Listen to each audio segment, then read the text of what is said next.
They got a martini thing up there. You see that? Mm-hmm. You need to be a big person. This doesn't tilt. Wow, that's cool.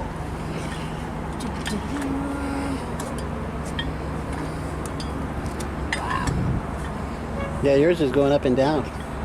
So then, oh, this would be the, I betcha. Can't reach the pedals.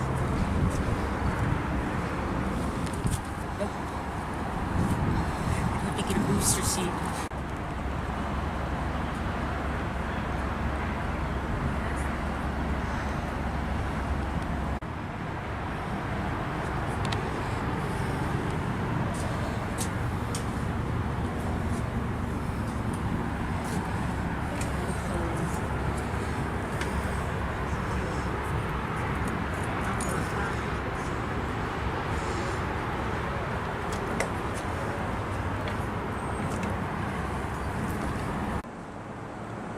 How come you can what?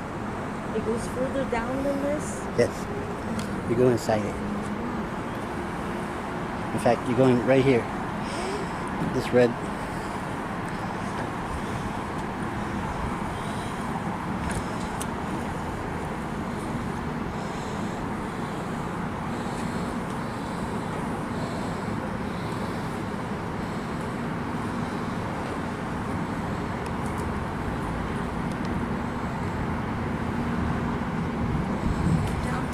Mm-hmm. I think this one's a ladder. Huh? I think this one's a ladder. Yeah, it is. Shit. Oh god, this is scary.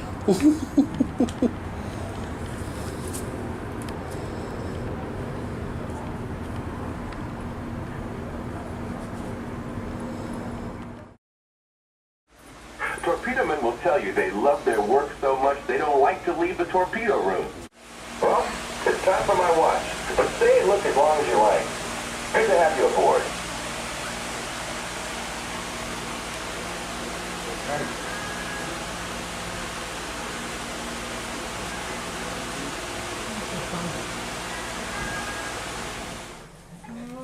Sorry, Tim Concord is probably not.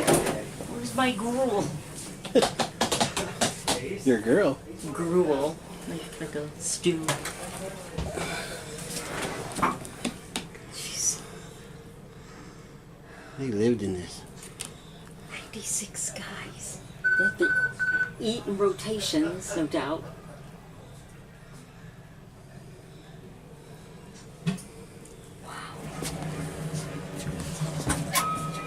Oh, look at that. That's So cool. you didn't have drains. So once you were done, you just folded it up and it went in. to drain into the. So you didn't have anything out here getting in the way. Which one can she crawl in? Next one down. Everybody had problems. Oh, there you go. Ooh, it's nice and cool in Oh, here. get me in here. Take me out. There's a good picture. Oh, That's a good spot. What do you look for?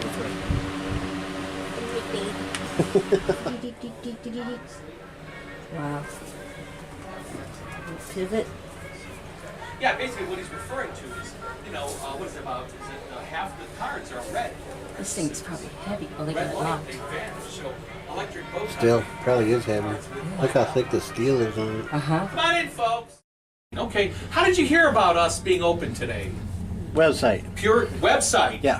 Website. People are looking at the website. See, the website doesn't give me feedback. Facebook does. So I'm like, nobody's looking at the We'll like website. you on Facebook.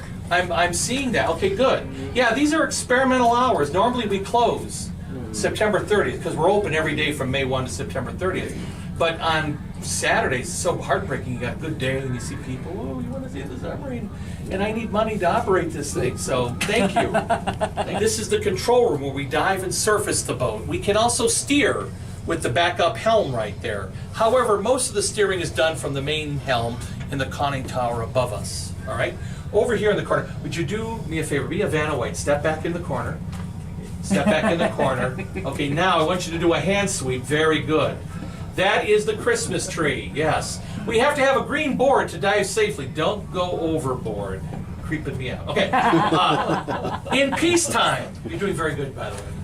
In peacetime, the man standing at the hydraulic manifold levers, lower please, Very good. Oh, we got demonstrations, yes.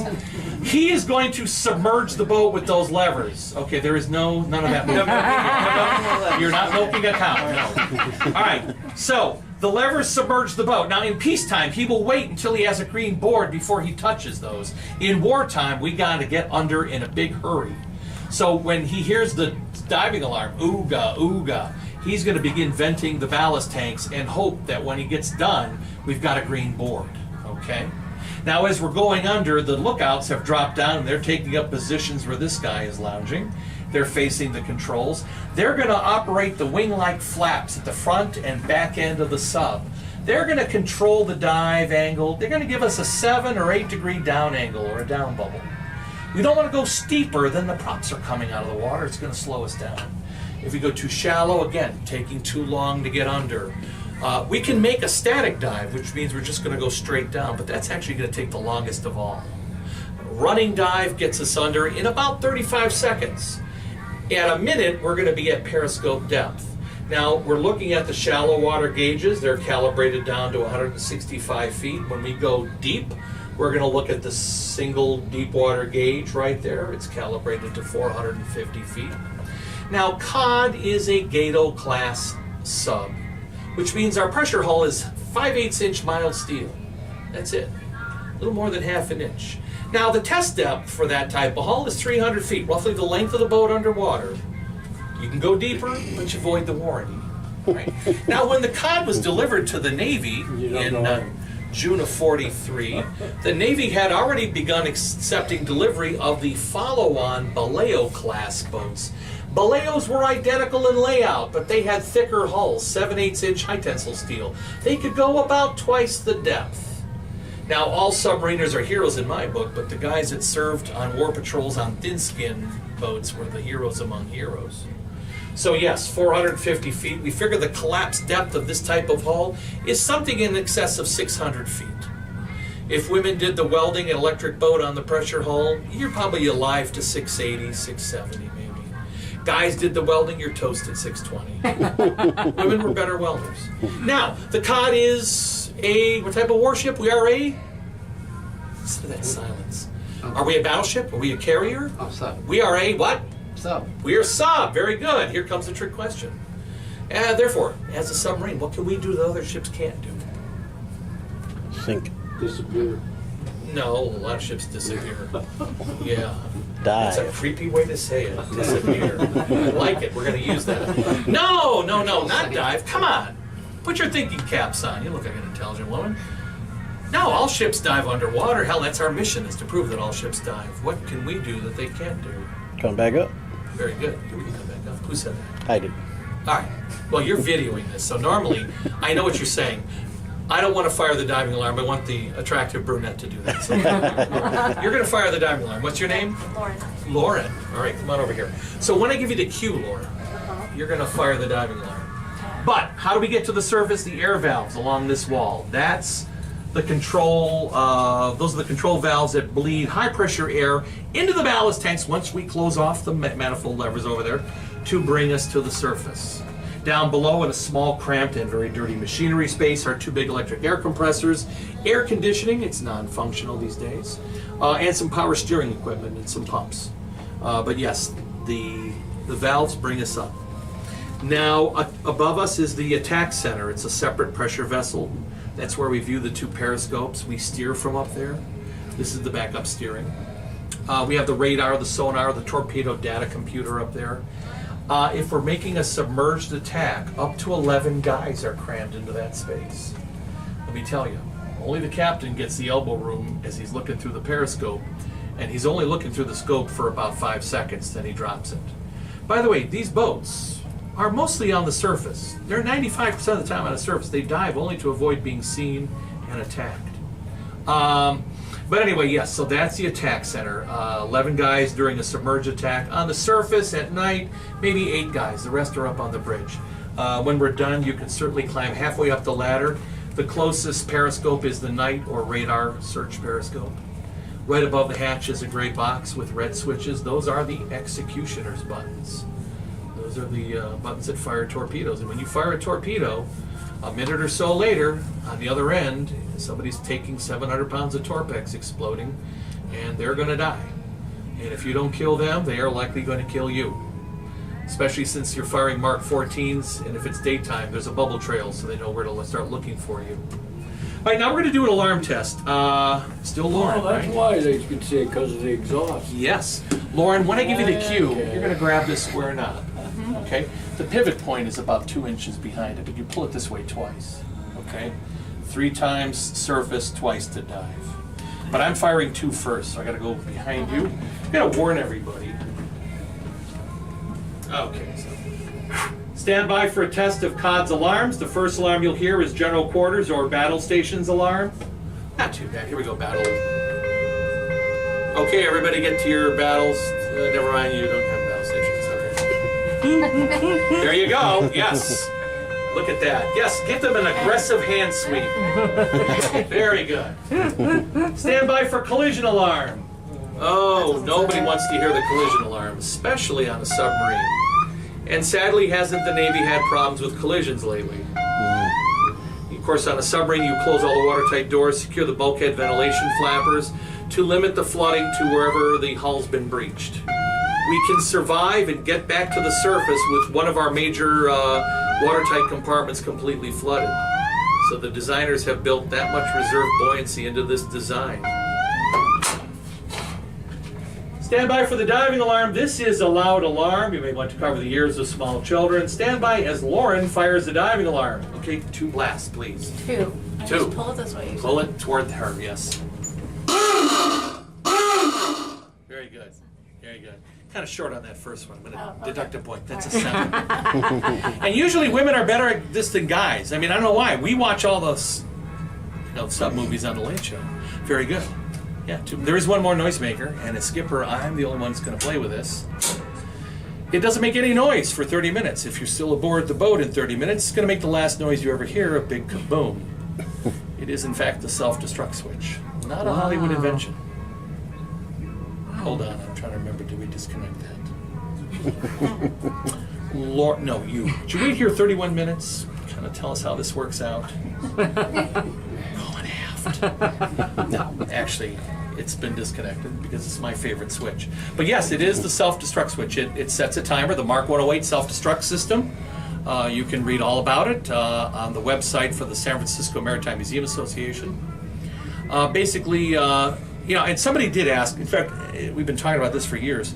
Just this year, somebody asked a really stupid good question. Did you ever use it?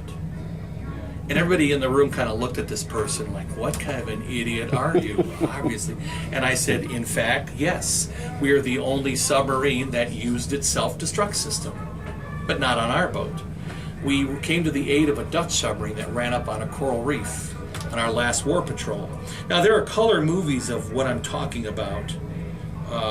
Just go to YouTube and search USS Cod. You'll see the color movies.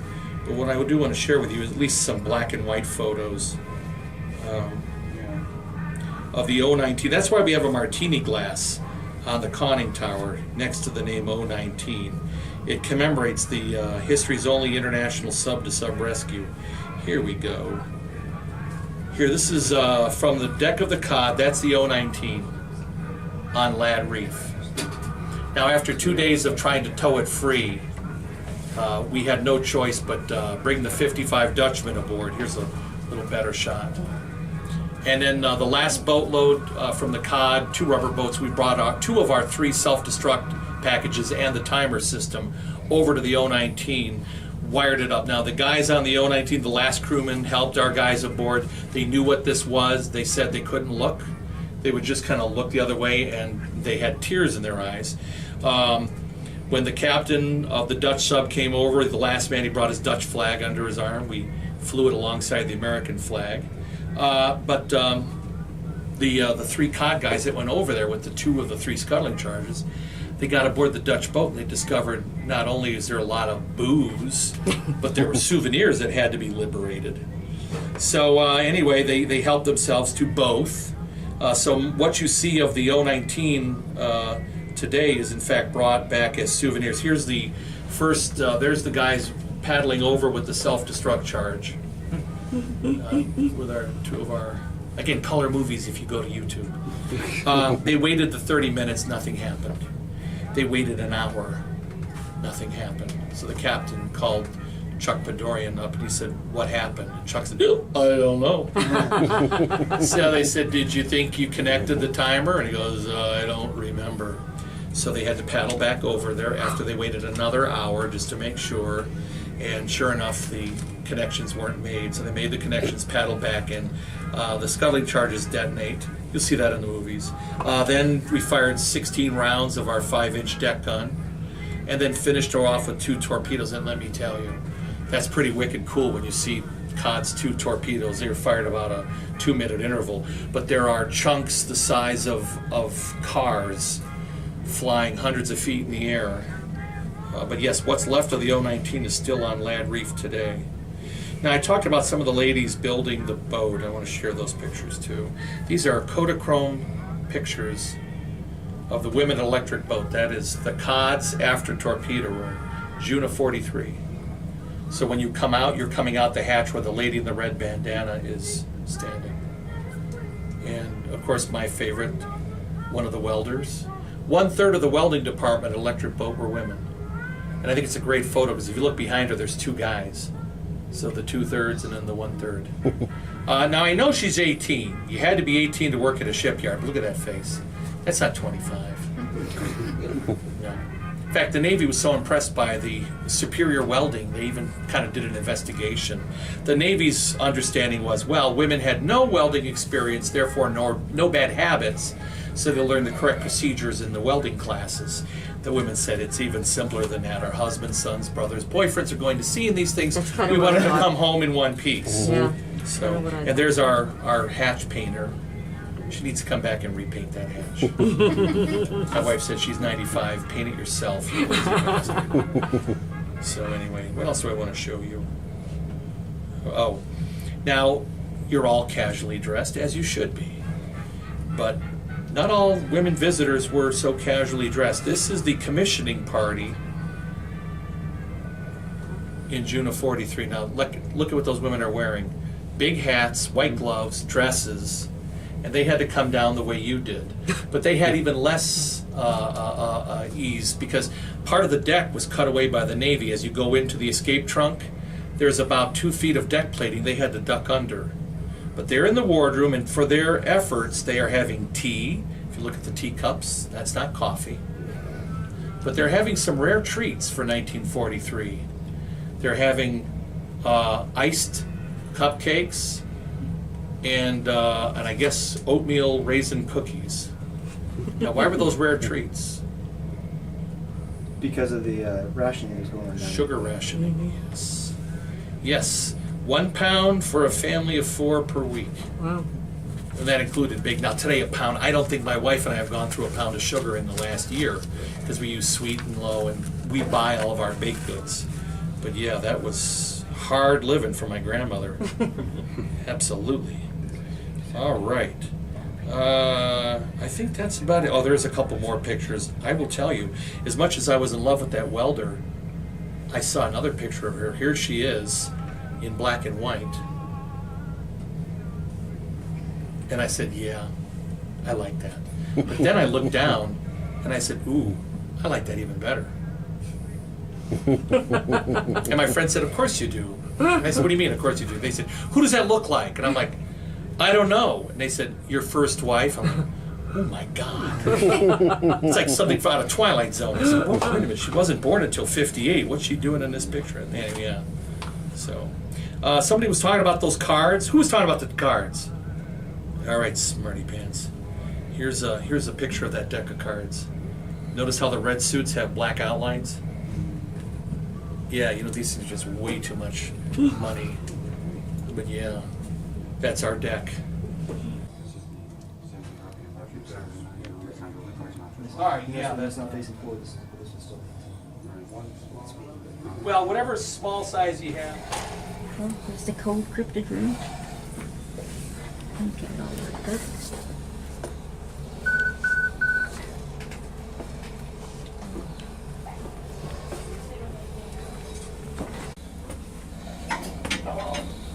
worked up. Like the forward battery, it's named for the 126 cells located below. They have A1 sauce, so that's good. They have A1 sauce. Do they? U.S. Navy, but us cooks make it the best chow.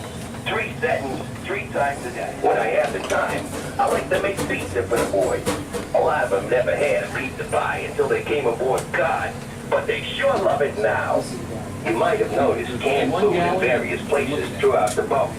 We have to carry enough food to feed 90 men or more for 75 days at sea. So every available space.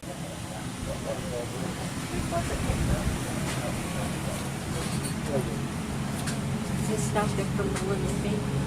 What's that? Big? Or is this for their stuff? Probably for their stuff.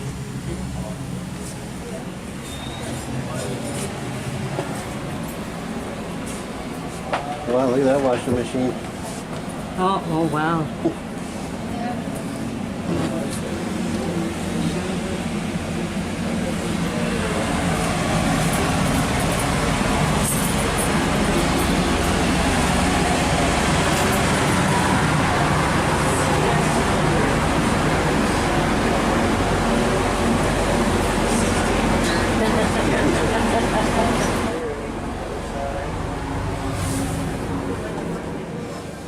They got food everywhere.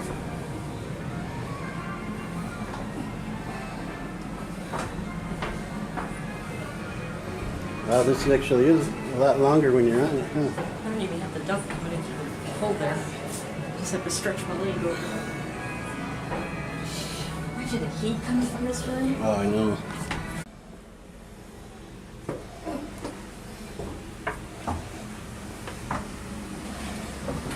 Wow.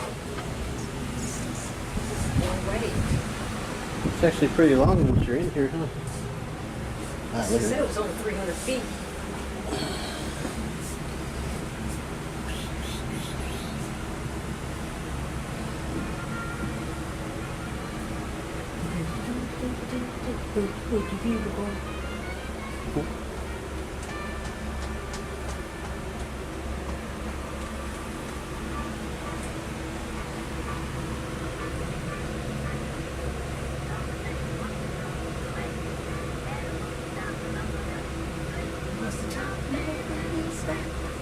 When I was okay, my day was off of the track. You ready?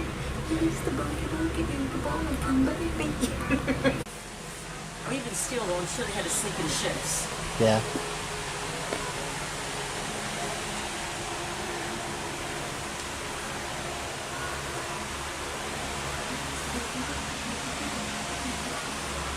Wow, this must be really high.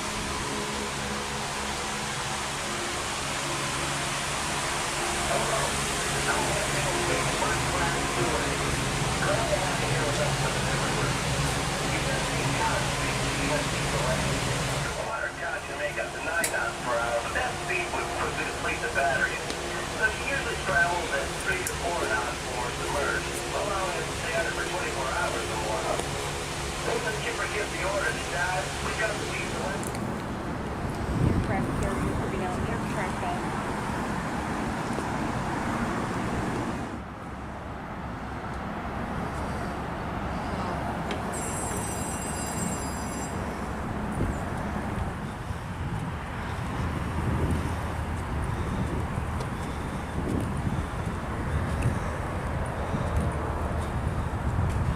It's huge.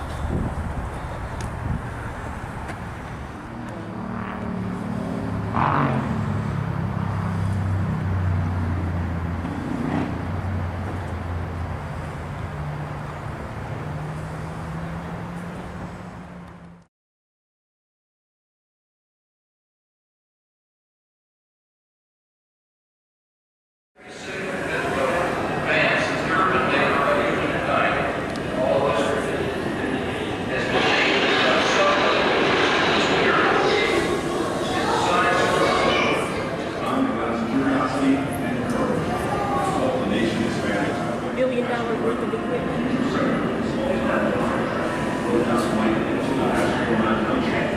Yeah, this looks like the asphalt for somebody's driveway. It is. The ship when we took off that day, I'm thinking, it looks like we're in a weird position. How come we're not going up? We were laying on our backs technically.